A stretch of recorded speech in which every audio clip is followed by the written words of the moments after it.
मेरे लाइव को थोड़ा शेयर आप लोग लगा दीजिए।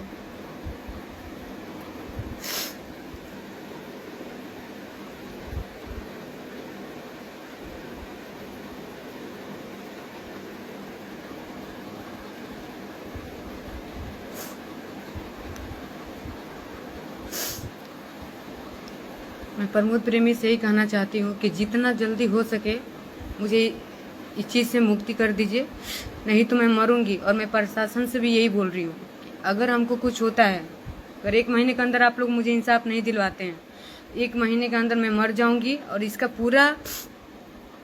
पूरा जिम्मेदारी प्रमोद प्रेमी, उनके मैनेजर और कानून को जाता है, क्योंकि ना कानून सुन रहा है, ना प्रमोद प्रेमी तो खुद नहीं सुन रहे हैं, तीसरा शादी करके बैठ गए हैं।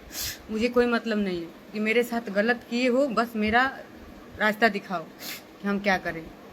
इससे ज़्यादा हम कुछ नहीं किसी से चाहते हैं। जितना जल्दी हो सके बस हमको इंसाफ चाहिए। ये लोग मुझे मरने पे उतारू कर दिए हैं कि मुझे मरना पड़ेगा, क्योंकि मरना ही पड़ेगा, क्योंकि जब कोई सुन ही नहीं रहा है, कोई नहीं सुन रहा है।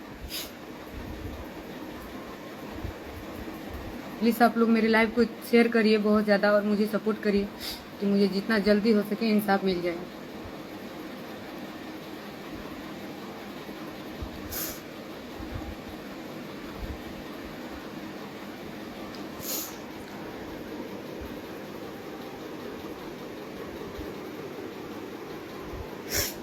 बारह साल का रिश्ता कोई ऐसे छोड़ देता है?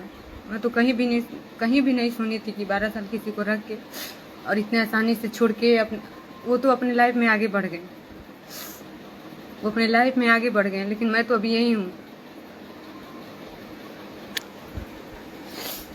हम तो आगे नहीं बढ़े हैं, हम तो अभी भी उन्हीं के घर में हैं। प्रमोद जी, मैं आपसे बोल रही हूँ, अगर आप मेरा लाइव आप तक जाए तो आप सुन लीजिए, जितना जल्दी हो सके। अगर आप तीसरी चौथी शादी करके आप खुश हैं तो आप खुश रहिए, लेकिन मुझे इस नरक से निकाल दीजिए। और प्रशासन से मैं यही गुहार कर रही हूँ कि प्रशासन से मुझे जल्दी से जल्दी हमको इंसाफ दिलवा दीजिए बस। बाकी हम कुछ नहीं जानते, नहीं तो मैं मर जाऊंगी।